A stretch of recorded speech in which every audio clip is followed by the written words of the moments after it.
படிச்சேன். எல்லா கதவுகளும் மூடப்பட்டாலும் தேவன் உனக்கென்று ஒரு ஜன்னலை திறப்பார். அதை பிடிச்சுக்கிட்டு நல்லா அந்த பிடிச்சதை விடல. அதனுடைய பலன் கர்த்தருடைய கிருபையினால இன்னைக்கும் என்ன ஆனாலும் சரி சத்தியத்தை சொல்வதற்கும் ஊழியத்தை செய்வதற்கும் நான் முன்னின்று கொண்டிருக்கிறேன். அதற்காகவும் நான் கர்த்தரை ஸ்தோத்திரிக்கிறேன். திருப்பூர்ல நான் படிச்சுட்டு இருந்தேன். திருப்பூர்ல சென்ட் ஜோசப்ஸ் மெட்ரிகுலேஷன் ஸ்கூல்னு ஒரு ஸ்கூல் இருக்கு. 8ஆம் கிளாஸ் வரைக்கும் கோ எஜுகேஷன், 8th அப்புறம் பாய்ஸ் வெளியே போயிடணும். +2 வரைக்கும் அங்க பொண்ணுங்களுக்கு இருந்தாங்க. அது ஒரு கேத்தலிக் ஸ்கூல். அப்ப 8th நான் படிக்கும் போது அந்த வருஷத்தோட நாங்க வெளியே வரணும். அப்ப ஒரு நாள் என்ன பண்ணாங்க, எஸ்ஏ ரைட்டிங் காம்படிஷன் அப்படின்னு ஒரு காம்படிஷன் வச்சாங்க.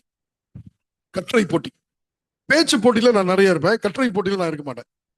அப்போ எங்க மிஸ் வந்து கிளாஸ் டீச்சர் வந்து கேட்டாங்க, என்ன ஜோசப் நீ வந்து கட்டுரை போட்டியில கலந்துக்கலையா அப்படின்னு கேட்டாங்க. நான் சொன்னேன், miss I can't write, I can speak அப்படின்னு சொன்னேன். இல்ல இல்ல சும்மா நீ எழுது அப்படின்ட்டு என்ன பண்ணாங்க, எல்லா கிளாஸ்ல ஒரே டைம்ல டெஸ்ட், பெல் அடிச்சாங்க, பேப்பரை கொடுத்தாங்க. ஆனா ஒரு போட்டி காம்படிஷன். உடனே தலைப்பு கொடுக்கப்பட்டுச்சு. பிரின்சிபல் வந்து sister Felicia, mother teacher, Catholic nun. அவங்க தான் அனௌன்ஸ் பண்றாங்க, வாழ்க்கையில் உன் குறிக்கோள் என்ன அப்படின்னு. What is your ambition in life நாங்க கேட்போம்ல, அந்த மாதிரி ஒரு டைட்டில் கொடுத்துட்டாங்க. எல்லா பேப்பர் வாங்கி கடகடன்னு எழுத ஆரம்பிச்சிட்டாங்க. நான் பேப்பரை வாங்கி ஃப்ரண்ட்ல வச்சுட்டு என்ன எழுதுனா பிரைஸ் கொடுப்பாங்கன்னு யோசிச்சேன். எல்லாரும் கடகடன்னு எழுதிட்டு இருக்காங்க. நான் டாக்டர் ஆவேன் அப்படின்னு என்ன எழுதிருப்பாங்க போல இருக்கு, எனக்கு தெரியல. ஆனா என்னுடைய குறிக்கோள் என்ன இருந்ததுன்னா, இதுல ஃபர்ஸ்ட் பிரைஸ் எப்படி தட்டுறது அப்படின்னு. Christian school, Catholic teacher, okay நான் பைபிள் ஸ்பீக்கர் அப்படின்ட்டு பிரைஸ் வாங்குறதுக்காகவே நான் எழுதுறேன். என்னுடைய வாழ்க்கையில நான் ஒரு பைபிள் ஸ்பீக்கர் ஆகணும் அப்படின்னு எழுதிட்டேன். ஒரு வாரம் கழிச்சு டெஸ்ட் ரிசல்ட் அனௌன்ஸ் பண்றாங்க அசம்பிளியில. the first prize goes to அப்படின்னு சொன்ன உடனே நான் வேகமா முன்னாடி போக ஆரம்பிச்சிட்டேன். எனக்கு தெரியும் ஜோசப் 8th standard A அப்படின்னு எல்லாம் கை தட்டினாங்க, அவார்டு வாங்கிட்டு வந்துட்டேன். ஆனா அப்போ எனக்கு கொஞ்சம் கூட தெரியாது நான் பைபிள் ஸ்பீக்கரா வருவேன். நீ எங்க சுத்தி போய் வளைச்சு வந்தாலும் உன்னை எப்படி பிடிச்சு வந்து நிறுத்துறதுன்னு எனக்கு தெரியும் அப்படின்னு சொல்லி, இது எப்ப நான் யோசிச்சேன்னா, நான் ஒரு ஸ்பீக்கர் ஆக ஆரம்பிச்சதுக்கு அப்புறம் தான் இதை யோசிச்சேன். பாடுறா 8ஆம் கிளாஸ்ல நம்ம ஏதோ ஒரு கதை விட்டோம், அந்த கதையை நான் சீரியஸா விடலாம், நான் கடவுளை அதை சீரியஸா எடுத்துக்கிட்டு உன்னை கொண்டு நிறுத்துறேன் பாரு அப்படின்னு கொண்டு நிறுத்திட்டாரு. அதனால இன்று கர்த்தருடைய கிருபையில அநேக சபைகளிலே, அநேக கூட்டங்களிலே, அநேக இடங்களிலே பேசும்படியாக கிருபை தந்திருக்கிறார். அமெரிக்கால, ஜெர்மனில, ஸ்வீடன்ல, ஹாலண்ட்ல, பாரிஸ்ல, அயர்லாந்துல, லண்டன்ல, துபாயில, மலேசியால, ஹாங்காங்ல அப்படின்னு சொல்லி எத்தனையோ நாடுகள்ல பேசும் வாய்ப்பை ஆண்டவர் எனக்கு கொடுத்தாரு. இப்ப திருப்பியும் ஜனவரி 7 அமெரிக்கா போறதுக்காக விசாக்காக போறேன். இப்படிப்பட்ட நான் யோசிப்பேன், எங்கேயோ பிறந்து எங்கேயோ வளர்ந்து எப்படியோ இருந்தோம், எங்கெங்கயோ கொண்டு போய் பேச வைக்கிறாரு அப்படின்னு. பெரிய ஆழமான சத்தியங்களை எல்லாம் படிக்கல. ஆனா ஒண்ணு கொஞ்சம் எலர்ஜி போயிட்டோம். என்னுடைய புஸ்தகங்களை படித்த போது இவ்வளவு வித்தியாசமான ஒரு பார்வை இருக்க இந்த சப்ஜெக்ட்ல. இந்த சப்ஜெக்ட் ஏன் நான் ஒரு சாப்டர் படிக்கும் போதே எனக்கு தெரியும், இந்த சாப்டர் வந்து நம்முடைய சர்ச்ல யாரும் பேசுறது இல்லை, இந்த சாப்டருடைய புரிதல் இப்படி இல்லை. அதனாலதான் காலையில இந்த கேள்வியை கேட்டேன், அண்ணன் யார் அப்படின்னு. ஓமை கதையில வர அண்ணனை ஏன் நம்ம பேசுறது இல்லை. என்னோட சர்மன் இருக்கு அண்ணன் யார் அப்படின்னு, நிறைய சர்வைகள்ல பேசிட்டு வரேன். கர்த்தர் சித்தம் இருந்தா அந்த அண்ணன் யாருன்னு ஒரு தடவை உங்கள்கிட்ட பேசுறேன். இந்த மாதிரி நிறைய தெரியாத சுவாரஸ்யமான டாபிக்கள் இருக்கு. அப்ப இந்த வெளிச்சர்ச்சுக்கெல்லாம் போகும்போது ஒரு கேள்வி கேட்டு அந்த கேள்வியை வந்து விட்டு வந்துடுவேன். நானும் அப்படித்தான், அப்புறம் கிடியன் அப்படித்தான். ஒரு தடவை வெள்ளூர்ல வந்து சிஎஸ்ஐ சர்ச் இருக்கு பஸ் ஸ்டாண்டு கிட்ட. ஞாயிற்றுக்கிழமை 3000 பேர் வருவாங்க. அந்த சர்ச்சில் வந்து எல்டர்ஸ் வந்து ஒவ்வொரு மாசமும் கூடுவாங்க, 50 எல்டர்ஸ். அவங்களுக்கு ஒரு வருஷம் கிளாஸ் எடுக்கிறதுக்கு என்னையும் கிடியனையும் கூப்பிட்டாங்க. நாங்க 2 பேரும் போனோம். போன உடனே அங்க இருக்கிற பாஸ்டர் வந்து, அந்த பாஸ்டர்ல பிஷப் ஹெட், அவருடைய வீட்டு கேம்பஸ்குள்ளே வீடு. யார் பேசுவாங்க அப்படின்னாரு. உடனே கிடியன் ஜோசப் பேசுவாரு அப்படின்னு. என்ன பேசுவீங்கன்னு கேட்டாரு. நான் சொன்னேன் ஓமைகளில் உயிர் அப்படின்னு சொன்னேன். ஓமைகள் என்ன உயிர் இருக்கு அப்படின்னு அவரு. அப்ப நான் சொன்னேன் பேரபிள்ஸ் தான் பேசுவாரு அப்படின்னு. கிடியன் சொன்னாரு, பாஸ்டர் அவரு ஃபுல் அண்ட் ஃபுல் ஓமை கதைகளை தான் பேசுவோம் நாங்க, அவரு பேசுவாரு, நான் வந்து பவர் பாயிண்ட் போடுவேன் அப்படின்னு. நான் பவர் பாயிண்ட் எல்லாம் போட்டு பேசுறது இல்லை அப்படின்னு அவர் சொன்ன. அப்படி என்ன இருக்கு ஓமைகள்ல, நானும் தான் ஓமைகள்லாம் பேசுறேன் அப்படின்னாரு. ஆனா 12 வாரம் அந்த 50 எல்டர்கள் மத்தியில மகத்துவமான ஒரு ஊழியம் நடைபெற்று, நான் வீட்டுக்கு வர்றதுக்கு முன்னாடி போன் வந்துடும், பிரதர் அது என்ன ஒரு கேள்வி உங்களுக்கு வைக்கிறேன் கேளுங்க. ஐஸ்வர்யவானும் லாசரும், லூக்கா எழுதின சுவிசேஷம் 16ஆம் அதிகாரம் உலகத்தை கலக்குகிற ஒரு சத்தியம். ஒரு மனிதன் மரித்த மாத்திரத்திலே நீதிமானாய் இருந்தால் அவன் பரலோகத்திற்கும், துன்மார்க்கனாய் இருந்தால் அவன் நரகத்திற்கும் போய்விடுகிறான் என்று சொல்லுகிற இந்த சப்ஜெக்ட் படிச்சிருக்கீங்கல்ல? படிச்சிருக்கீங்க. இந்த சப்ஜெக்ட் ஒரு ஓமை கதை என்று நம்முடைய சபை சொல்லுகிறது, வேதம் சொல்லுகிறது. நாம் ஆணித்தரமாக அதை நம்புகிறோம். இட்ஸ் a parable, அது ரியல் இன்சிடென்ட் இல்ல. இந்த ஓமை கதையில இப்ப அந்த கேள்வி உங்களுக்கு பத்தி வைக்கிறேன். இந்த ஓமை கதைகளில் 3 கதாபாத்திரம் இருக்கிறது அல்லவா? 3 கதாபாத்திரம் இருக்கிறது. ஒன்று பயங்கரமான பணக்காரன், ஐஸ்வர்யவான், ரிச் மேன், பெரிய பணக்காரன். இன்னொருத்தன் பயங்கரமான ஏழை, பணக்காரனுடைய வாசலிலே படுத்து கிடந்து உடம்பெல்லாம் பருக்களினாலே வந்து நாய் வந்து நக்குகிற ஒரு ஏழை. மூன்றாவது ஒரு கேரக்டர் வருது. அந்த கேரக்டரோட பேரு என்னது? ஆபிரகாம். மூன்றாவது ஒரு கேரக்டர் ஆபிரகாம் வருது. இப்ப இந்த கதையிலே 3 கதாபாத்திரங்களை பார்க்கிறோம். பயங்கரமான பணக்காரன், பயங்கரமான ஏழை, 2 எக்ஸ்ட்ரீம்ஸ். ஏழை, இன்னொருவன் பார்த்தீங்க அப்படின்னா ஆபிரகாம். இப்ப உங்களுக்கான கேள்வி, இந்த கதையிலே வருகிற பணக்காரனின் பெயர் என்ன? சரி, இந்த கதையிலே வருகிற ஏழையின் பெயர் என்ன? லாசரு. இந்த கதையிலே மரித்தவுடனே இந்த லாசரு போய்விட, ஏழைக்கு லாசரு, ஐஸ்வர்யானோட பேரு தெரியல இல்லையா? இப்ப அந்த சர்ச்சில் போய் இந்த ஓமை கதையை லைட்டா சொல்லிட்டு இந்த ஐஸ்வர்யோட பேர் என்னன்னு கேட்டு வந்துருவேன். வீட்டுக்கு வர்றதுக்குள்ள, சார் நீங்க சொல்றது கரெக்ட் தான், அந்த ஐஸ்வர்யோட பேர் என்ன? எங்களுக்கு தூக்கம் வரல, அந்த ஐஸ்வர்யோட பேர் என்ன? பேர் தெரியணுமா? உங்களுக்கு தெரியுமா வேண்டாமா? ஐஸ்வர்யோட பேர் வேணுமா வேண்டாமா? ஐஸ்வர்யவான் யாருன்னு அடையாளம் வேணுமா வேண்டாமா? வேணுமா வேண்டாமா? வேணும் இல்ல, திருப்பி கூப்பிடுங்க அப்படின்ட்டு போயிடுவோம். திருப்பி கூப்பிடுவாங்க. இப்படிதான் ஒவ்வொரு சபைகள்லையும் 12 செர்மன், 20 செர்மன், சில சர்ச்சில் 100 செர்மன் எடுத்திருக்கேன். அப்படியெல்லாம் அவங்க சர்வீஸ்ல, அவங்க செர்மன்ல சாபத் பிரசன்ட் பண்ணிருக்கோம். அப்படிப்பட்ட ஒரு பெரிய வாய்ப்பை ஆண்டவர் தந்தார். அப்ப எக்ஸாம் எழுதி ஃபர்ஸ்ட் பிரைஸ் வாங்கிட்டு பைபிள் ஸ்டூடெண்ட் ஆகிறேன்னு சொன்னேன். எப்படியோ நம்ம கையில பைபிளை கொடுத்து உனக்கு தெரிஞ்சதை பேசுறான் அப்படின்னு விட்டாங்க. சென்னை, அவரு பாஸ்டர் சொன்ன மாதிரி சென்னையில 21 வயசுலயே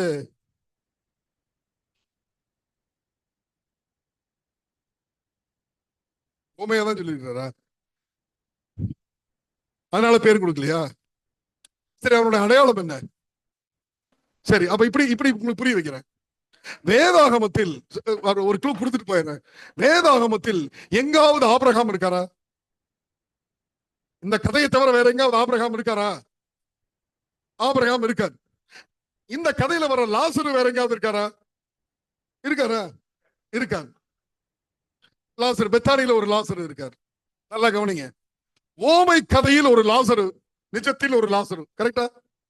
ஓமை கதையில் வருகிற லாசரு மரித்து போகிறான், நிஜத்திலும் லாசரு மரித்து போகிறான். ரைட்டா? ஓமை கதையில் வருகிற லாசரு உயிர்த்தெழுகிறான், நிஜத்தில் இருக்கிற லாசரும் உயிர்த்தெழுகிறான். ரைட்டா? சரி, அப்போ இந்த ஓமை கதைக்கும் பெத்தானியில் இருக்கிற லாசருவுக்கும் கனெக்ஷன் இருக்கா இல்லையா? இருக்கா இல்லையா?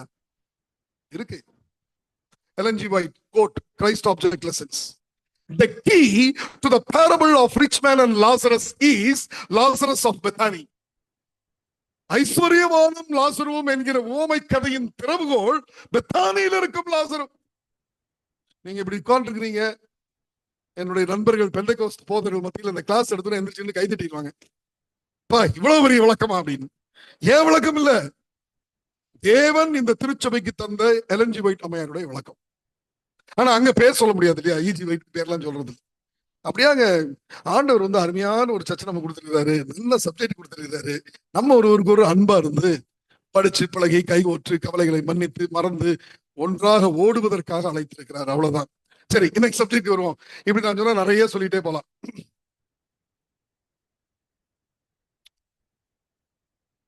ஆந்திரால வந்து போன வருஷம் ஆந்திரா யூனியன்ல இருந்து என்ன அழைச்சாங்க. ஹைதராபாத் செக்ஷன் முழுவதும் சேர்த்து ஒரு யூத் மீட்டிங். அப்ப அந்த யூத் மீட்டிங் என்ன ஸ்பீக்கரா போட்டாங்க. போட்ட போது இந்த யூத்துக்காக பேசணும் அப்படின்னு சொல்லும் போது, நிறைய யூத் இருக்கிறீங்க, உங்களுக்கு நிறைய பேர் தெரியுமோ தெரியலையோ, நான் வந்து ஒரு மோட்டிவேஷனல் ஸ்பீக்கர். நான் வந்து வெறும் சர்ச்சில் மட்டும் பேசுறது இல்லை, மேனேஜர்ஸ்களுக்கு ட்ரைனிங் எடுக்கிறேன், பர்சனாலிட்டி மேனேஜ்மெண்ட் கிளாஸஸ் எல்லாம் எடுக்கிறோம். அப்படி நிறைய ஸ்கூல்ல நான் எடுத்திருக்கேன், காலேஜஸ்ல எல்லாம். இந்தியாவில் மட்டும் இல்லை, நிறைய ஃபாரின்லயும் பண்ணியிருக்கேன். அப்போ நான் கொடுத்த தலைப்பு, இந்த யூத் வாலிபர்களுக்கு கொடுத்த தலைப்பு வாரியர், படை தளபதி என்கிற தலைப்புல 4 செர்மன் வந்து அங்க பண்ணோம். அதை தான் மவுண்ட் சியான் இன்ஜினியரிங் காலேஜ்லயும் பண்ணேன். இன்னைக்கு அதுல இருந்து ஒரு சாம்பிள் உங்களுக்கு கொடுக்க போறேன், இந்த வாரியர் அப்படின்னா என்ன அப்படின்னு. அதனால பள்ளிக்கூட மாணவர்களுக்கு கிளாஸ் எடுக்கணும்னா என்ன கூப்பிடலாம், நான் வர்றேன். 10th 12th பேசணும்னாலும் நான் வர்றேன்.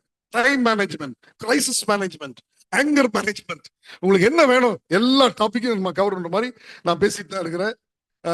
போன வருஷம் கூட வெப்பேரி ஸ்கூலுடைய +2 parents teachers day send off பார்ட்டியில ஒரு 600 பேர் இருந்தாங்க.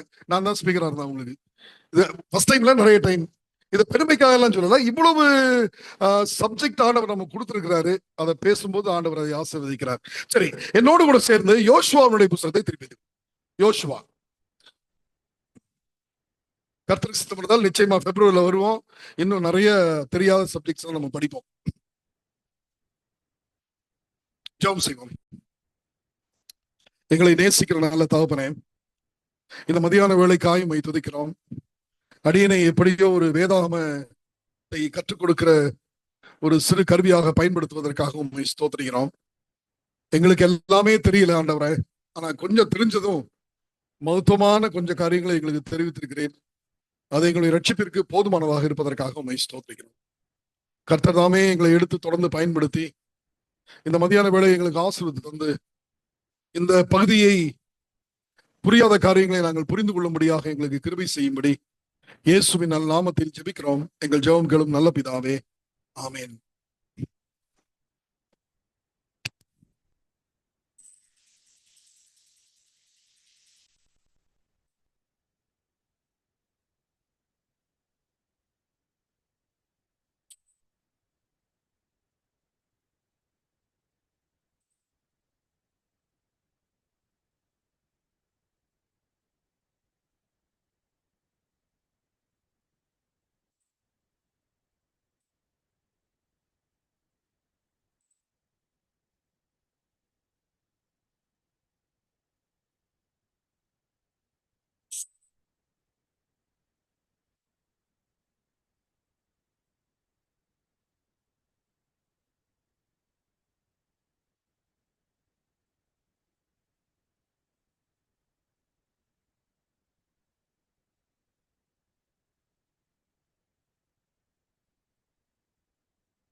மோசேயினுடைய அடையாளங்களையும் அற்புதங்களையும் தேவன் வழி நடத்தி செல்கிற அனுபவங்களையும் ஒரு சிறுவனாக இருந்து பார்த்திருக்க வேண்டும்.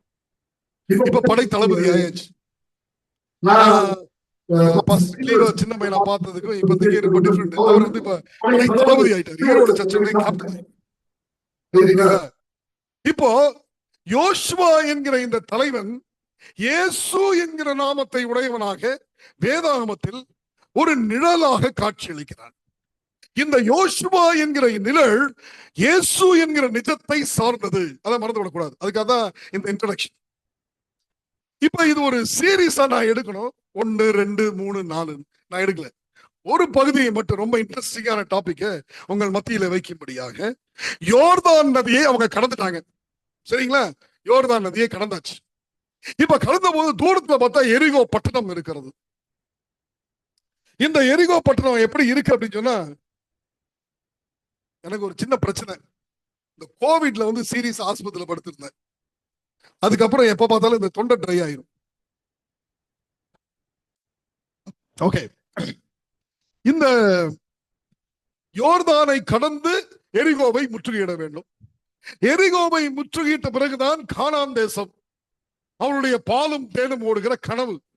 இந்த கனவு தேசத்திற்கு மோசையை ஆயத்தம் செய்து நேற்று ராத்திரியில படிச்சோம். அழைத்த தேவன் மோசை இறந்த பிறகு அதை யோசுவாவுடைய கரங்களில் கொடுத்த பொழுது யோசுவா இப்ப பொறுப்பெடுத்து வழிநடத்தி கொண்டு வருகிறார். யோர்தானை கடந்து வந்தாச்சு, அந்த டாபிக் விட்டுட்டோம். யோர்தானை எப்படி கடந்தாங்கிற ப்ரிப்பரேஷன் விட்டுட்டோம். ஆனா இப்ப நம்ம எரிகோவை முற்றுகையிட போவதற்கான அனுபவத்தை படிக்கும்படியாக யோசுவா 5ஆம் அதிகாரம் 2ஆம் வசனம். நல்லா கவனிச்சுக்க. தூக்கம் ஒரு வேளை மத்தியானம் வரும். எனக்கு நிறைய சாப்பாடு போட்டாங்க என்ன, அதனால நான் கொஞ்சம் லவுடா பேசி தூக்கம் வராம பாத்துக்கணும். நல்ல தக்காளி சாதம், புளி சாதம், வாழைப்பழம், கேக்கு அப்படின்னு கொடுத்துட்டாங்க. ஓகேவா? இப்ப பைபிள் சொல்லுது, கர்த்தர் யோசுவாவை நோக்கி, நீ கருக்கான கத்திகளை உண்டாக்கி திரும்ப 2ஆம் விசை இஸ்ரவேல் புத்திரரை விருத்த சேதனம் பண்ணு என்றார். அப்ஜெக்டிவ் என்ன? எரிகோவை அடிக்கணும். கரெக்டா? மிஷன் என்ன? எரிகோவை அடிக்கணும். இந்த எரிகோவை அடிக்கிறதுக்கு ஆண்டவர் ஒரு மிலிட்டரிய ரெடி பண்ணுவாரு அப்படின்னு பார்த்தா கையில ஒரு கத்தியை கொடுத்து நீ போய் விருத்த சேதனம் பண்ணு அப்படிங்கிறார். எனக்கு இது படிக்கும் போது ஒரு மாதிரி காமெடியா இருந்துச்சு. என்னடா அது? ஒரு பெரிய கோட்டையை தகர்த்தெறிய வேண்டும். 40 ஆண்டுகளின் கனவு. இந்த கனவு கோட்டையை பிடித்து கானான் தேசத்திற்குள்ளாய் பிரவேசிக்கும்படியாக ஆண்டவரால் வழிநடத்தப்பட்ட மோசே என்னும் தலைவன் மாண்டு போனான். இதோ ஒரு புதிய தலைவனை தேவன் தெரிந்தெடுத்தார். வாலிப வயதிலே திடகார்த்தமாய் நிற்கிற the powerful and the only one Joshua. அவனை பார்த்து கத்தி எடுத்து ஆண்களின் நுனித்தோலை வெட்டி எறி அப்படிங்கிறார். இது ரொம்ப டிஃபரெண்டா இருக்கே, இந்த போராட்டம் ரொம்ப டிஃபரெண்டா இருக்கே அப்படின்னு சொல்லி படிச்சா 3ஆம் வசனம். அப்பொழுது யோசுவா கருக்கான கத்திகளை உண்டாக்கி இஸ்ரவேல் புத்திரரை ஆர்லோத் பெட்டிலே விருத்த சேதனம் பண்ணினான். இப்ப ஒரு மிலிட்டரி ரெடி ஆகிறாங்க தெரியுமா, விருத்த சேதனம். ஆச்சரியமா இருக்கா?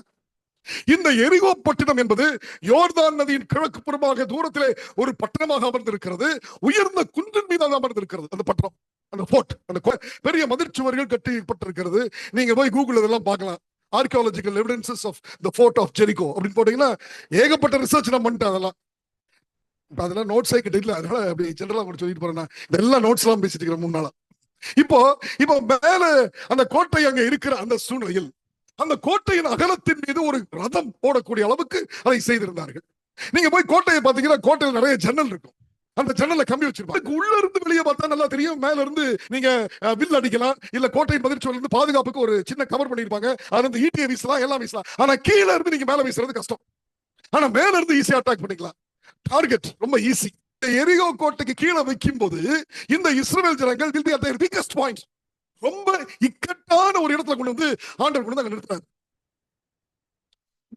இக்கட்டான இடத்துல கொண்டு வந்து ஆண்டவர் நிறுத்திட்டு வெற்றியை கொடுத்தாதான் அது ஆண்டவரின் வெற்றி. மனுஷனால் ஜெயிக்கக்கூடிய இடத்தில் நின்று மனுஷன் ஜெயித்து விட்டால் அது மனுஷ வெற்றி.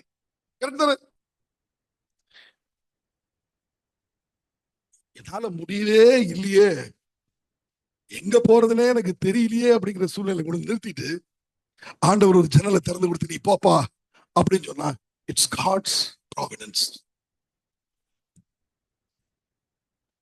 பின்னே சேனைகள் வருகிறது, எகிப்தின் சேனைகள் வருகிறது. முன்னே சிவந்த சமுத்திரம், 2 புறமும் மலைகள். எங்க போறதுனே தெரியல, எப்படி போறதுனே தெரியல. வழியே தெரியாத சூழ்நிலையில சிவந்த சமுத்திரம் முன்னாடி மோசேவும் இஸ்ரவேல் ஜனங்களும் வந்து நின்ன போது எப்படி போறதுனே தெரியாம இருக்கிற சூழ்நிலையில ஆண்டவர் மோசே பார்த்து சொல்றாரு, மோசே உன் கரத்தில் இருக்கிற உன் கோலை சிவந்த சமுத்திரத்தின் மீது நீட்டு. அதுக்கு முன்னாடி வழி தெரியுமா உங்களுக்கு? கடல் தாண்டி போயிருவோமா? பிரவாகித்து ஓடி வருகிற யோர்தான் நதி, மேலே மலையிலிருந்து இறக்கத்திற்காய் வருகிற யோர்தான் நதி.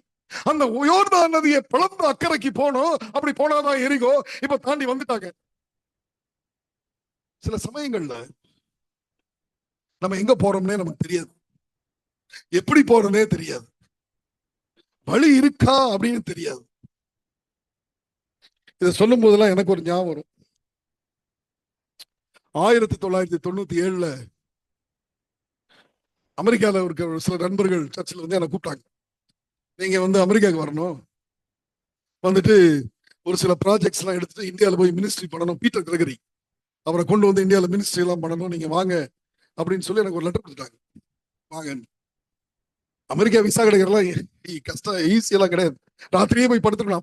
இப்பெல்லாம் ஈஸி, அப்பாயின்மெண்ட் போட்டு போயிடலாம். அப்பெல்லாம் கிடையாது, ராத்திரியே போய் படுத்துக்கணும். அந்த கான்சுலேட்ல ஜெமினி ஃபிளைஓவர் கிட்ட போய் கியூல நிக்கிறோம். உள்ள போயாச்சு.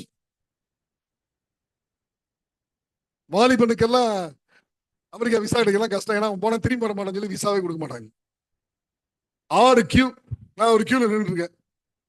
எனக்கு எதை பத்தி கவலை இல்லை. கொடுத்தா கொடு, போற கொடுக்காட்டி போ, என்னப்பா என்ன தலையா போயிட போகுதுங்கிற ஆட்டிடியூட் எனக்கு எப்பயுமே இருக்கு. நான் வந்து உட்கார்ந்து ஐயோ விசா கிடைக்கலையே அப்படின்னு அழுகிற கேரக்டர்லாம் கிடையாது. உடனே நேரம் போய் கியூல நின்றுட்டோம். ஒன்னொன்னா போயிட்டு இருக்குது. சில பேர் விசா ரிஜெக்ட், அழுகுறாங்க, தேம்பி தேம்பி அழுகுறாங்க. ஒரு சிலர் சண்டை போடுறானுங்க, ஏன் எனக்கு விசா கொடுக்குறாங்க கூட சண்டை போட்டுருக்காங்க. அவன் போலீஸ் செக்யூரிட்டி வச்சு வெளியே தூக்கி தூக்கி விட்டுட்டு இருக்கான். நான் இப்படியே மெதுவா 3/4 மணி நேரம் ஒன்னொன்னா போற ஒரு லேடி, அமெரிக்கன் லேடி தான் கேள்வி கேக்குது. 4வது இடத்துக்கு வந்துட்டேன். ஆனா 7வது இடத்துல இருந்து 4வது இடம் வர வரைக்கும் இவனை விசா கொடுப்பானுங்களா கொடுக்க மாட்டானுங்களா? ஆனா ஒண்ணு ஞாபகம் வந்துச்சு. நான் விசா கியூல நிக்கிற டைம்ல எனக்காக வர்ஜீனியால அமெரிக்காவில் இருக்கிற Orange Seventh Day Adventist church members அந்த டைம்ல எனக்காக அமெரிக்கால பிரேயர் பண்றாங்க. அந்த கன்ஃபர்மேஷன் எனக்கு வந்துருச்சு. நன்றி அப்படின்னு சொல்லு. இப்ப திடீர்னு என் காதுல ஒரு சத்தம் கேக்குது. நல்லா கவனிங்க, சத்தம் கேக்குது. Change the queue, change the queue, கியூவை மாத்துட்டு ஓயாம என் காதுல உணர்த்திக்கிட்டே இருக்கு. அது ஒரு சத்தம் சொல்ல முடியாது, ஒரு உணர்வுன்னு சொல்லலாம், எப்படி வேணாலும் வச்சுக்கங்க. ஆனா என்ன பொறுத்தவரை அது தேவனுடைய சத்தம் நான் இன்னைக்கு நினைக்கிறேன். அதனாலதான் சாட்சியா சொல்றேன். உடனே 7ல இருந்து 6 வந்துட்டேன். Change the Q. 5 வந்துட்டேன். இன்னும் 4 பேர் தானேப்பா. இப்ப போனா திரும்பி பின்னாடியில நிக்கணும், திரும்பி 1 மணி நேரம் ஆகுமே, போயிடலாம். 4வது இடத்துக்கு வந்துட்டேன். இப்ப மனசுல ஒரு சின்ன தடுமாற்றம். சரி, சேஞ்ச் தி கியூன்னு வருது, மாறிதான் நின்று பார்ப்போமே அப்படின்ட்டு இங்க இருந்து திரும்பி 10வது ஆளா அடுத்த கியூல நின்று திருப்பி 1 மணி நேரம் ஒண்ணு. இப்ப சேஞ்ச் தி கியூ வரல, ஏன்னா நான் கீழ் படிச்சுட்டு ஒண்ணு. இப்ப சேஞ்ச் தி கியூ ஒண்ணு நடந்து போறேன். நேர கவுண்டருக்கு போனா ஒரு சின்ன பையன், அமெரிக்கன், ஒரு 30-35 வயசா இருக்கும். என்ன பார்த்துட்டேன். இங்கிலீஷ்ல எதுக்காக அமெரிக்கா போற? இந்த சர்ச்சில் இருந்து கூப்பிட்டுருக்காங்க, அதுக்காக போறேன். லெட்டர் கொடுத்தேன், வாங்கினார். படிச்ச கூட படிக்கல, எப்படி தூக்கி போட்டாரு. இங்க என்ன பண்ற? இந்த மாதிரி ஒரு கம்பெனி வேலை, தூக்கி போட்டாரு. இன்கம் டாக்ஸ் எல்லாம் கட்டிட்டு இருக்கிறியா? கட்டிட்டு இருக்கிறேன். இப்படி பார்த்தாரு, ஓகே அப்ரூவ்டு போ அப்படின்ட்டாரு. ஒரே நிமிஷம் தாங்க. என்னடா அவாம உட்கார்ந்து வாழ்நாளே போன மாதிரி அழுதுட்டு இருக்கிறான், தபால்னு கொடுத்துட்டீங்க. எனக்கு வழியே இல்லையே என்று தெரிகிற அளவுக்கு விட்டுருவாரு. கூட்டிட்டு போ, ஈசாக்க கூட்டிட்டு போ, மோரியா மலை மேல வை, பலி கொடு. 3 நாள் பிரயாணம் பண்ணி போறான், ஒரு சவுண்ட காணோம். தன்னுடைய மனைவி சாராள் தன்னுடைய தேவனுடைய கீழ்ப்படிதலுக்கு எதிர்த்து நிற்பாளோ என்று பயந்தவன் அவள்கிட்ட சொல்லாம கூட்டிட்டு போறான் மகனை. 3 நாள் ஒரு டைரக்ஷனை காணோம். அந்த மோரியா மலை பக்கத்துல போக போக அவனுடைய மனசுக்குள்ள ஒரு கேள்வி, கொலை செய்யாதிருப்பாயாக என்று கடவுள் கட்டளையை கொடுத்து விட்டு உன்னை கொலை செய்ய சொல்வாரோ? சரியான கேள்வியா தப்பான கேள்வியா? சரியான கேள்வி தானே. ஆமா, கொலை செய்யாதிருப்பாயாக அப்படின்னு சொல்லிட்டு எப்படி கொலை செய்ய வச்சாரு அப்படின்ட்டு ஆபிரகாம் சரி பார்த்துக் கொள்வார் அப்படின்னு சொல்லி தொடர்ந்து போறான். போனா மலைக்கு கீழே வரைக்கும் போயாச்சு. கடவுள் எப்படியாவது நிறுத்திடுவாரு, நிறுத்தல. மோரியா மலைக்கு கீழே வந்ததுக்கு அப்புறம் தான் தெரிகிறது, தேவனுடைய பிரசன்னம் இருக்கும் கார் இருள் மேகம் மோரியாவின் மீது இறங்கிட்டு. படிச்சு பாருங்க, இறங்குது. அப்படி இறங்கணும்னு தெரிஞ்சிச்சு, ஓஹோ இது தேவ சட்டம் தான், வேற வழியே இல்ல, பலி கொடுக்க சொன்னாரு கொடுத்துருவோம் அப்படின்ட்டு மேல போறேன். அப்பாவும் பையனும் தனியா போறாங்க. 2 பேரும் பேசிக்கவே இல்லை. பலி யாருன்னு அப்பா சொல்லல. இவன் வந்து எங்கேயாவது இருந்து ஒரு ஆட்டை பிடிச்சிட்டு வருவார் அப்படின்னு நினைச்சுக்கிறான் பையன்.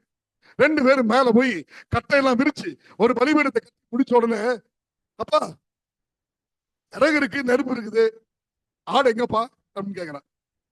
இப்பதான் சொல்றாரு, நீ தாண்டா அந்த ஆடு. உடனே வாலிப பையன், "ஹாய், இந்த ஆடா, வயசாகி போச்சு, நீங்க வேணா படுங்க அப்படின்னு சொல்லிருக்கலாம். எப்படியோ படுக்க வச்சாச்சு. இப்பயும் எங்கேயாவது தப்பிக்க முடியுமா? முடியாது. இப்பயாவது நிறுத்துன்னு சொல்றாரா? சொல்ல. இப்ப கத்தி எடுக்குது. கத்தியை எடுத்து என்ன பண்ணணும் தெரியுமா? தகன பலி கொடுக்கணும். தகன பலி எப்படி தெரியுமா? கழுத்தை வெட்டணும், தோலை உரிக்கணும்.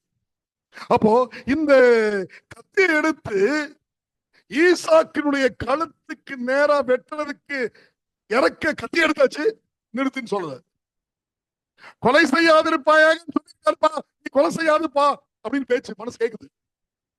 ஆனா கத்தியை இறக்கி கழுத்துக்கிட்டு கொண்டு வர, நிறுத்து அப்படின்ட்டு. எப்போ? ஆபிரகாம் ஈசாக்க கொலை செஞ்ச உடனே. அப்பதானே சொன்னாரு. கொலை செஞ்ச பிறகு நிறுத்தினாரா, கொலை செய்யறதுக்கு முன்னாடி நிறுத்தினாரா? சத்தமா முன்னாடியே நிறுத்தினாரா?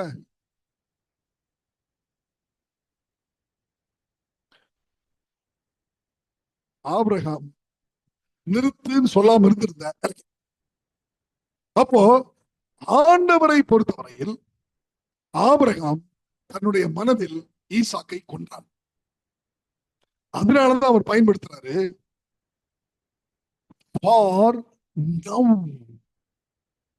For now I know that thou fearest the Lord. நான் இப்பொழுது அறிந்திருக்கிறேன். எப்போ? நீ மனசுல கொண்டுட்ட. கடைசி வரைக்கும் விட்டுருவாரு, ஒரு பதிலும் தெரியாது. ஆனா லாஸ்ட் மினிட்ல வந்து உங்களை காப்பாத்தி கொண்டு வந்துருவாரு. இது எனக்கு எப்ப புரிஞ்சுன்னு சொன்னா, எலன்ஜி போயிட்டு எழுதுறாங்க, man's extremity is God's opportunity. மனிதனால் முடியவே இல்லை என்கிற ஒரு சூழ்நிலையை தேவன் எடுத்து தனக்கு சாதகமாக பயன்படுத்துவார். அதனால நீங்க ஓடுங்க. கீழ்ப்படிதல நீங்க ஓடும் பொழுது உங்களுடைய அசௌகரியங்களை, உங்களுடைய இயலாமைகளை, உங்களுடைய தோல்விகளை எல்லாவற்றின் மேலும் ஆண்டவர் தனக்கு சாதகமாய் மாற்றுவார். He is a marvelous God. அந்த மாதிரிதான் இங்க வழியே இல்லை, இந்த எரிகோவை அடிக்கிறதா. நீங்க இந்த கூகுள்ல போய் பாத்தீங்கன்னா ரொம்ப ஆச்சரியமா இருக்கு. அவ்வளவு ஈஸி இல்லை எரிகோ கட்டுறது அடிக்கிறது. நான் வந்து என்னுடைய ஆபீஸ் மீட்டிங்காக அடிக்கடி ஜப்பான் போயிட்டு வருவேன். இந்த தடவை ஜப்பான் போகும்போது பொதுவா வந்து ஏர்போர்ட் ஆபீஸ் மீட்டிங் வந்துருவேன். போன வருஷம் என்னாச்சு, என்னுடைய மனைவி வந்து சரி வருஷம் நானே அடிக்கடி போயிட்டு வரேன், சரி இவ்வளவு கூட்டு போனேன்னு கொஞ்சம் சைட் சீயிங் போனோம் டோக்கியோல. அப்ப டோக்கியோல கொஞ்சம் சைட் சீயிங் போகும்போது அங்க ஒரு கோட்டை. சோ அந்த கோட்டையை போய் பார்க்கலாம் போது என் மனசுல இந்த யோசுவாவுடைய கோட்டை எனக்கு ஞாபகத்துல வருது. எல்லாம் பார்த்தா நான் இந்த கூகுள பார்த்த மாதிரியே இருக்கு. ஜன்னல், வாண்டேஜ் பாயிண்ட், ஈட்டி வீசுற இடம், இந்த குண்டு மாதிரி பெருசா செஞ்சு பெரிய கம்பி கட்டி வச்சிருக்காங்க. இப்படி விடுவாங்க அப்படியே அந்த குண்டு போய் அடிக்கிறது. இந்த மாதிரி நிறைய காரியங்கள் எல்லாம் பார்த்தோம். அப்போ இந்த சூழ்நிலையில இந்த எரிகோல எல்லா பிளஸ் பாயிண்ட் அவங்களுக்கு தான் இருக்கு, இவங்களுக்கு பிளஸ் பாயிண்ட் இல்ல. அந்த இடத்துல கொண்டு போய் விட்டாரு ஆண்டவர்.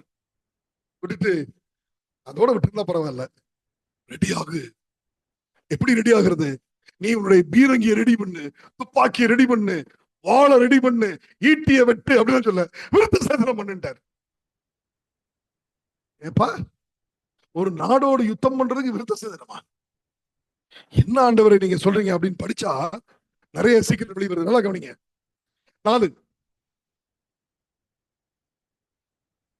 4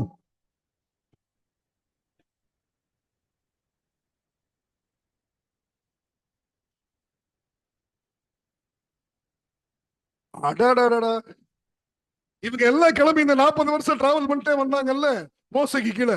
அப்படி மோசை கீழே வரும்போது இந்த யுத்தம் செய்யக்கூடிய யுத்த புருஷர் ஆண்கள் எல்லாரும் என்னாச்சு? செத்து போயிட்டாங்க. அப்படின்னா 40 வருஷ பயணத்துல எத்தனையோ ஆயிரக்கணக்கான பேர் செத்து போயிட்டாங்க. யுத்தம் செய்யறதுக்கு ஆள் இல்லை. நம்ம ஒரு கிரிக்கெட் மேட்ச் விளையாடணும், நம்ம பக்கத்துல ஒரு டெண்டுல்கர் இருக்காரு, ஒரு விராட் கோலி இருக்கிறாரு, ஒரு தோனி இருக்கிறாரு, அப்படி இப்படின்னு நம்ம ரொம்ப ஸ்ட்ராங் சொல்லலாம். ஒருத்தருமே இல்லை.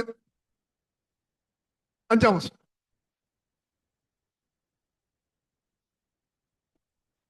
எகிப்திலிருந்து புறப்பட்ட எல்லா ஜனங்களும் அப்படின்னு அங்கிருந்து கிளம்பும் போதே விருத்தசேதனம் பண்ணி தான் கிளம்புறாங்க.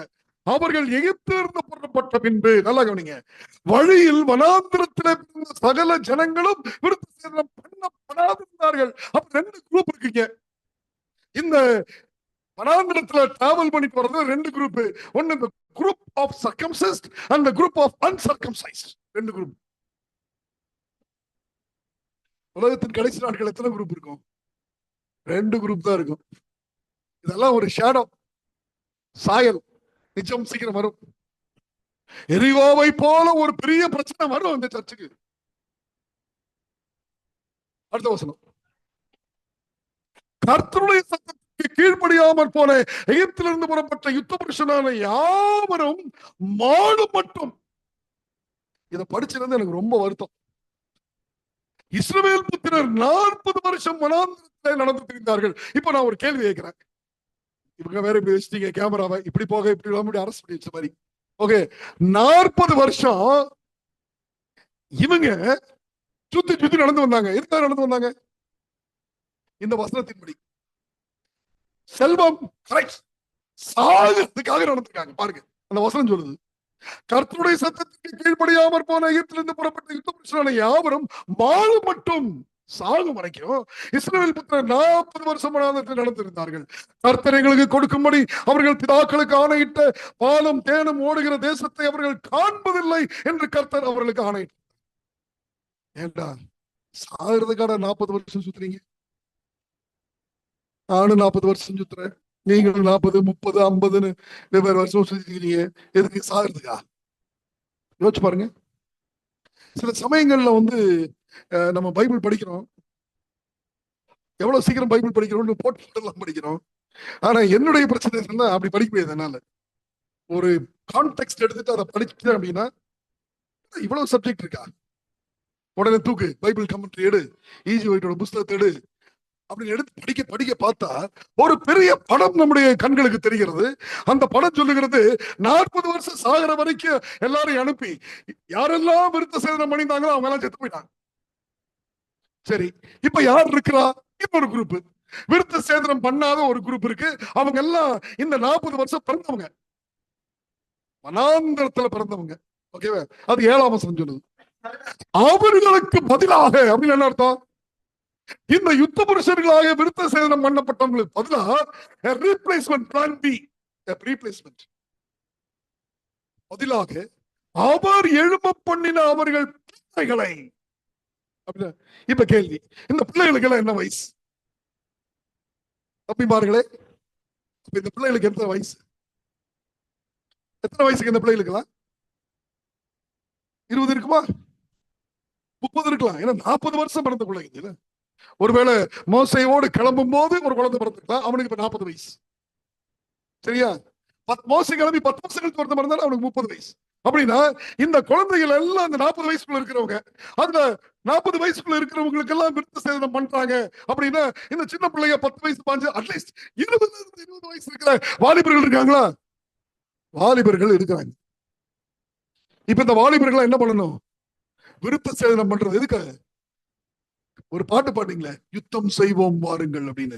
அந்த யுத்தம் செய்யறதுக்காக ஆண்டவர் ஏற்கனவே விருத்தசேதனம் பண்ணி வனாந்திரத்துல இறந்து போன, கீழ்ப்படியாமல் இறந்து போனவர்களுக்கு பதிலாக தேவன் ஒரு புதிய படையை ஆயத்தம் செய்தார்.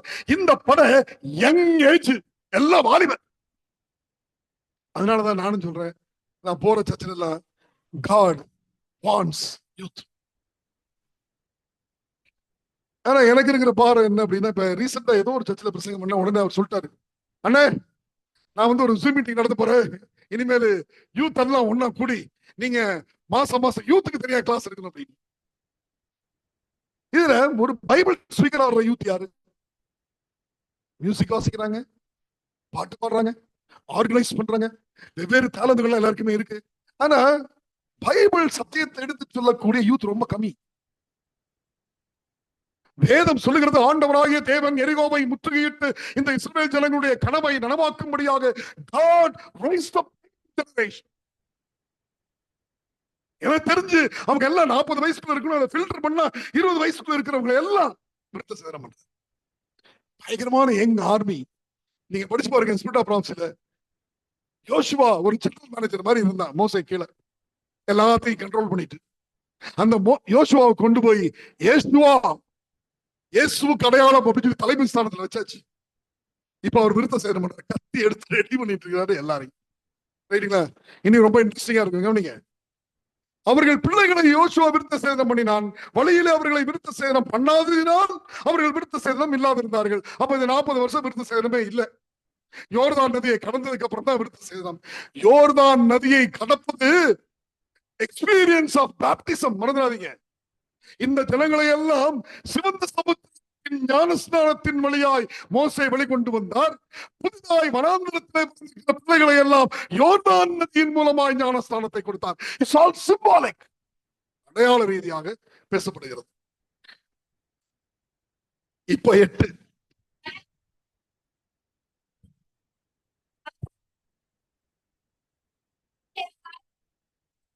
சரி, இதை படிக்கும் போது எனக்கு என்ன தோணுன்னா, ஐசியூ ஜனங்கள் எல்லாரும் விருத்த சேதனம் பண்ணப்பட்டு தீர்ந்த முன்பு அவர்கள் குணமாக ஆபரேஷன் முடிஞ்சிருச்சு. இந்த காலத்துல ரொம்ப ஈஸி. தபாக்குன்னு நர்ஸ் யாரும் இருக்கீங்க?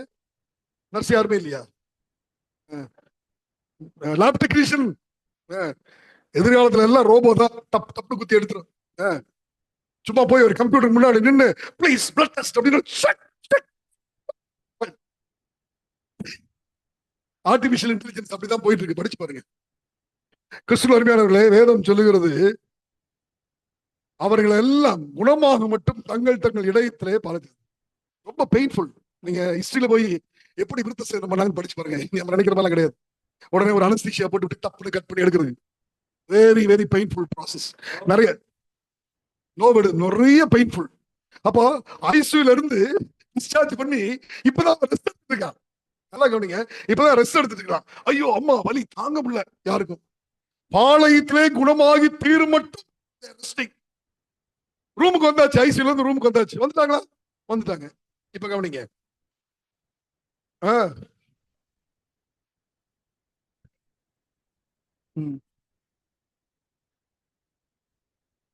நீங்க அப்படியே படிச்சுட்டு போனீங்கன்னா இப்ப இவங்களை போய் அட்டாக் பண்ணக்கூடிய டைம். இந்த இடம் ஆண்டவர் தெரிஞ்சிருக்கிற இடம் ஆங்கிலத்தில் சொல்றாங்க இட்ஸ் a vantage point. யாருக்கு வாண்டேஜ்? எரிகோல் இருக்கவங்க. எரிகோல் இருக்கிறவங்க எல்லாம் யுத்த ட்ரைனிங் எடுத்தவங்க, நிறைய விதமான அம்யூனிஷன் ஆர்மி எல்லாம் பிராக்டிஸ் பண்ணவங்க. அந்த காலத்துல என்னென்ன யூஸ் பண்ணாங்க நமக்கு தெரியாது. ஆனா எல்லா ட்ரைனிங்கும் அவங்களுக்கு இருந்தது. எரிகோ பட்டணம் பிளஸ் நல்ல குன்றின் மீது இருந்தது. மேல இருந்து ஈஸி அடிக்கலாம். எங்களை கொண்டு வந்தாங்க, நிறுத்தினா போதும் காலி இஸ்ரவேல். ஆண்டவர் chose the weakest place. அந்த இடத்துல கொண்டு போய் வழியே இல்லையேங்கிற இடத்துல கொண்டு போய் அவங்க நிறுத்தி இருக்கிறாரு. வச்சிருக்கிற ஆர்மி எப்படிப்பட்ட ஆர்மி? வச்சிருக்கிற ஆர்மி எல்லா வாலிபர்கள் எப்படிப்பட்ட வாலிபர்கள்? பேஷண்ட். இப்பதான் ரெடி ஆயிட்டு வர்றாங்க, குணமாகி இப்பதான் கொஞ்சம் கொஞ்சமா ரெடி ஆயிட்டு இருக்காங்க. இவன் ஓடி போய் சண்டை போடணுமா? போட முடியுமா? தெரியல. குணமாகி தீர மட்டும் அங்க இருக்கிறாங்க. ஆனா குணமாகி தீர்த்தா மட்டும் உடனே ஃபுல் கண்டிஷனுக்கு வந்துருவாங்களா? தெரியல. இந்த மாதிரி ஒரு டீம் வச்சுக்கிட்டு போய் அடிச்சுனா யாருக்கு அடிக்கிறது? போய் ஜெயிச்சுட்டு வா. ஜெயிச்சுட்டு வானா எனக்கு பேட்டிங் பண்ண தெரிஞ்சவனா என் டீம்ல இல்ல, பவுலிங் போட தெரிஞ்சவன் இல்ல, விக்கெட் கீப்பர் இல்ல, நாம எப்படி ஜெயிக்கிறது? அந்த மாதிரி ஆர்மியில இருக்கிறவங்க வாலிப பசங்க விருத்த சேதனம் பண்ணி இப்பதான் குணமாயிட்டு வர்றாங்க. அவனை போய் சண்டை போடுனா என்ன சண்டை போடுவான்? இதுக்கு ஒரு கேப்டன் வேற. யோசுவா 13.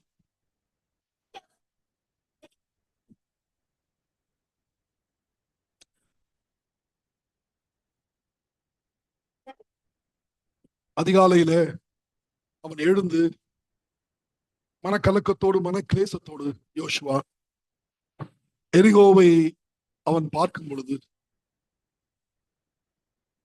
ஆண்டவரே என்னை தலைவனாக மாற்றினீர், மோசையோடு கூட இருந்தது போல உன்னோடும் இருப்பேன் என்று வாக்குத்தத்தம் செய்தீர். அந்த வாக்குத்தத்தத்தை மெய்ப்பித்து காண்பித்தீர். மோசேவுக்கு சிவந்த சமுத்திரத்தை திறந்து கொடுத்தீர், எனக்கு ஓர்தானை திறந்து கொடுத்தீர். ஐ பிலீவ், நான் நம்புறேன் நீங்க என் கூட இருக்கிறீங்க.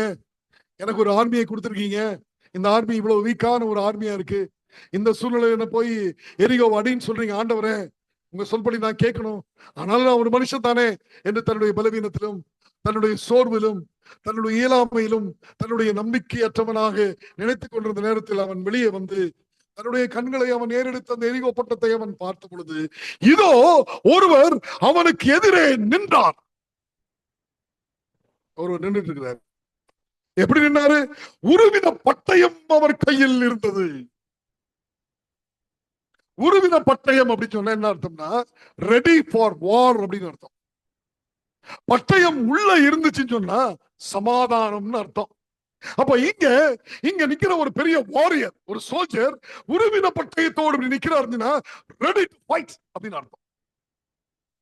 இத யோசுவா பாக்குறாரு. என்னடா அது பயங்கரமா ஒரு வாரியர், ஒரு கேப்டன் நின்றுட்டு இருக்காரு அப்படின்னு பாக்குறாரு. பார்த்த உடனே பயம் அவருக்கு. கொஞ்சம் காமெடி மாதிரி தெரியும். நேரம் அவர்கிட்ட போறாரு. பக்கத்துல மெதுவா போய் அவரிடத்தில் போய், நீர் எங்களை சேர்ந்தவரோ அல்லது நீங்க எங்காளா, நீங்க அவங்காளா, எங்களுக்கு பயமா இருக்கு, கோலியாத் மாதிரி நீங்க நின்றுட்டு இருக்கிறீங்களே, are you in our side are you in their side? ஏற்கனவே ஒரு மிலிட்டரி நான் வச்சிட்டு இருக்கிறேன், அந்த மிலிட்டரி இப்பதான் சுகமாயிட்டு வர்றாங்க, எல்லாம் விருத்த சேதனம் பண்ணிட்டு வந்த இளைஞர்கள், வார்னா என்னன்னு தெரியாது, யுத்த தளவாடங்களை கையாள தெரியாது, இன்எக்ஸ்பீரியன்ஸ், எந்த அனுபவம் இல்லாத ஜனங்களை நான் இந்த போருக்காக வச்சிட்டு இருக்கிற ஆண்டவரே, வந்திருக்கிறவரே, நீர் யார்? யார்? என் பக்கமா அவங்க பக்கமா? 14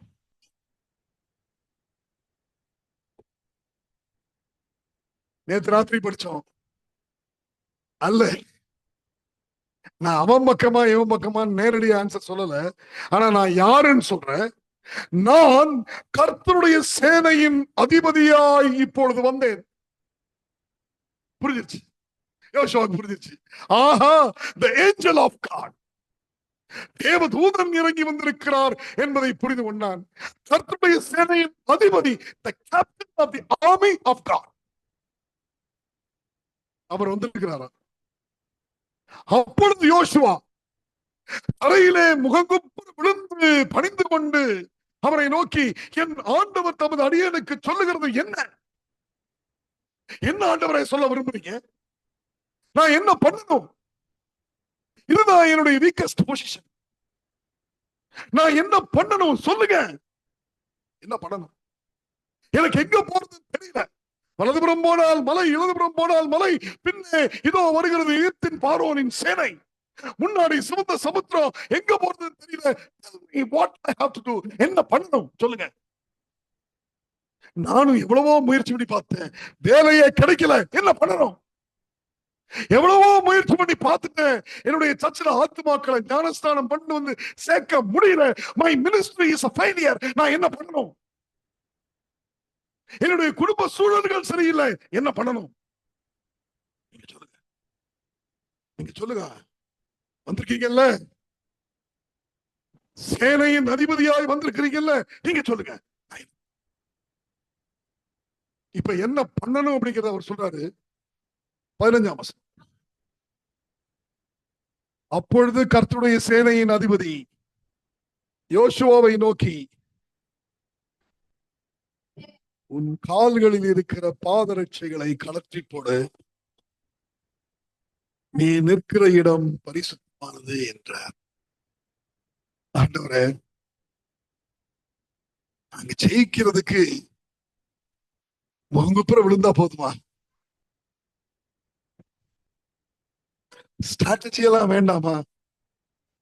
எப்படி யுத்தம் செய்யறதுன்னு அனுபவம் எல்லாம் வேண்டாமா? ஸ்ட்ராங்கான மிலிட்டரி வேண்டாமா? ஸ்ட்ராங்கான போர் தளவாடங்கள் வேண்டாமா? யோசுவா, நீ ஒண்ணும் பண்ண வேண்டாம். கால் இருக்கிற செருப்பை கழட்டிட்டு முகங்குப்புற விழுந்தினா போதும், வெற்றி நிச்சயம். இந்த சாயங்கால வேளையிலே வெற்றிக்காக போராடி கொண்டிருக்கிறீர்களா? தோல்விதான் நம்முடைய வாழ்க்கை என்கிற எண்ணத்தில் ஓடிக்கொண்டிருக்கிறீர்களா? என்ன செய்ய போகிறோம் என்று தெரியாமல் விழித்திருக்கிறீர்களா? என்னுடைய எதிர்காலம் எப்படிப்பட்டதா இருக்கிறது என்கிற பயம் இருக்கிறதா? நான் யாரிடத்தில் போவேன் என்கிற எண்ணம் இருக்கிறதா? எனக்கு ஒத்தாசை வரும் பர்வதங்களுக்கு நேராக என்னுடைய கண்களை ஏறெடுப்பேன். என் செருப்பை கழட்டி அது ஒண்ணு மட்டும்தான் எனக்கு தெரியும். என்ன ஆண்டவரே,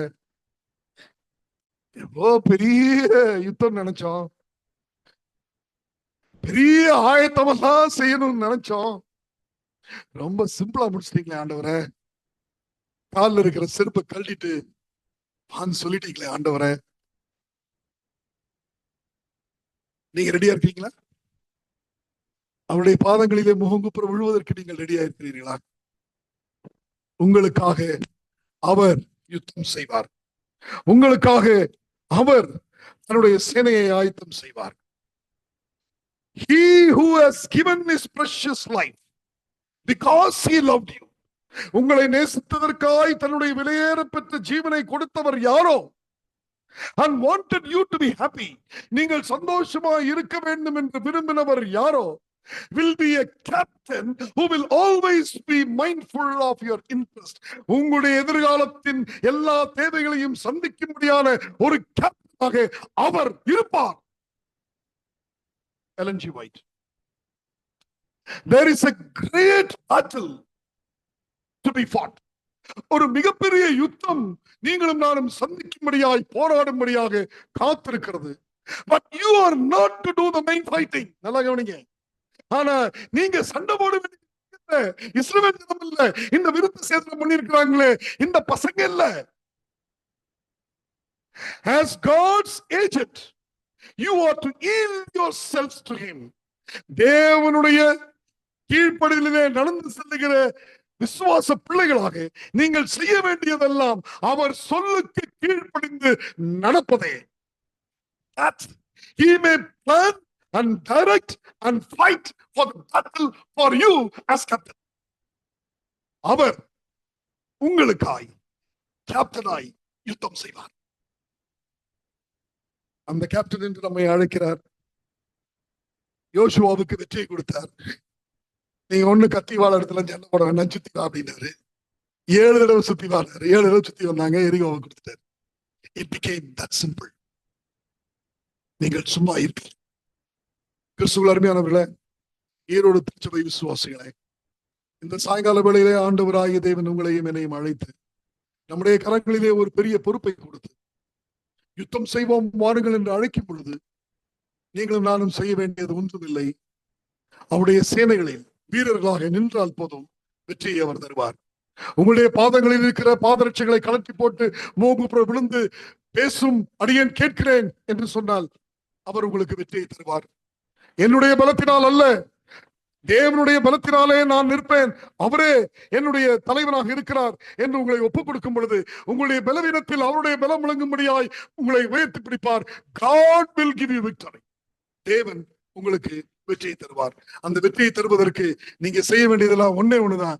பெரிய பெரிய யுத்த தளவாடங்கள் எல்லாம் எடுத்து ரெடி பண்ணி என்னுடைய மாம்ச பலத்தினாலும் என்னுடைய ஞானத்தினாலும் நான் இந்த யுத்தத்தை போர்கொள்வேன், வரப்போகிற பெரிய இக்கட்டு காலத்துல இந்த கண்ட்ரி லிவிங் என்று சொல்வதற்கு ஓடுவதற்கு எல்லாம் நான் ஆயத்தமாக்கிட்டு இருக்கிறேன், எல்லாம் பண்ணிட்டு இருக்கிறேன். தேவன் வழி நடத்துவார். தேவன் உங்களுக்கான அடையாளத்தை காண்பிப்பார், உங்களுக்கான சிந்தனைகளை தருவார். நீங்கள் கால்களில் இருக்க பாதரட்சைகளை கலட்டி போட்டு முகங்குப்புற விழும் பொழுது தேவன் வழிகளை திறந்து தருவார். அப்படி விரும்புறீங்களா?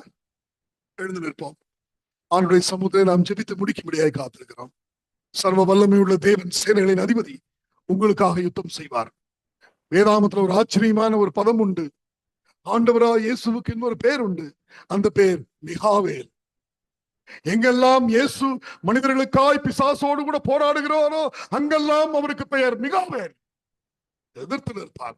அந்த மிகாவேல் உங்களுக்காய் யுத்தம் செய்வார். ஜெபம் செய்வோம். எங்களை நேசிக்கிற நல்ல ஆண்டவரே, எங்களுடைய படை தளபதியாய் எங்களுடைய தலைவனாய் இயேசுவானவர் இருக்கிறார் என்பதற்காக நன்றி செலுத்தி எங்களை முழுமையாய் உம்முடைய கரங்களுக்குள் ஒப்புக் கொடுக்கிறோம்.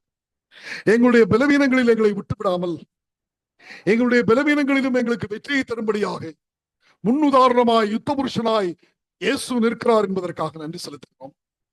இந்த மதியான வேளையில ஒரு புதிய வாலிப கூட்டத்தை கர்த்தர் ஆயத்தம் செய்வதற்காக உம்மை ஸ்தோத்திரிக்கிறோம். இந்த திருச்சபையில் இருக்கிற வாலிபர்களை கர்த்தர் கண்ணோக்கி பார்த்து இருதயத்திலே விருத்த சேதனம் செய்யப்பட்டவர்களாய் தேவனுக்கென்று யுத்தம் செய்வதற்கு ஆயத்தப்பட கர்த்தர் கிருபை பாராட்டும்படியாய் வேண்டிக் கொள்கிறோம். எங்கள் அனைவரையும் ஆசீர்வதியும். கொடுத்த பாடங்களுக்கு நன்றி. எங்களை வழிநடத்தும். எங்களுடைய கால்களில் இருக்கிற பாதரட்சைகளை கழட்டி போட்டு பரிசுத்தமான தேவனுக்கு முன்பு சாஷ்டாங்கமாய் விழுகக்கூடிய அந்த பணியை செய்வதற்கு கூட நீர் எங்களுக்கு பலன் தான். உம்முடைய கிருபையை வழங்கச் செய்யும். வெற்றியை நீர் தருகிறேன், நாங்கள் அல்ல. உம்முடைய வெற்றியின் கனிகளை நாங்கள் புசிக்க காத்திருக்கிறோம். எங்களை வழிநடத்துவீராக. இந்த திருச்சபையோடு கூட இணைந்து இந்த நாள் சத்தியங்களை பகிர்ந்து கொள்ளும் வாய்ப்பிற்கு நன்றி. மறுபடியும் ஒரு விசை நாங்கள் ஒன்றாய் கூடும் வரை கர்த்தர்கள் தலைவனாயிருந்து எங்களை வழிநடத்தும்படி எங்கள் அன்பின் ஆண்டவரும் அருமை இரட்சகருமான இயேசுவின் நாமத்தில் ஜெபிக்கிறோம். எங்கள் ஜெபம் கேளும் நல்ல பிதாவே.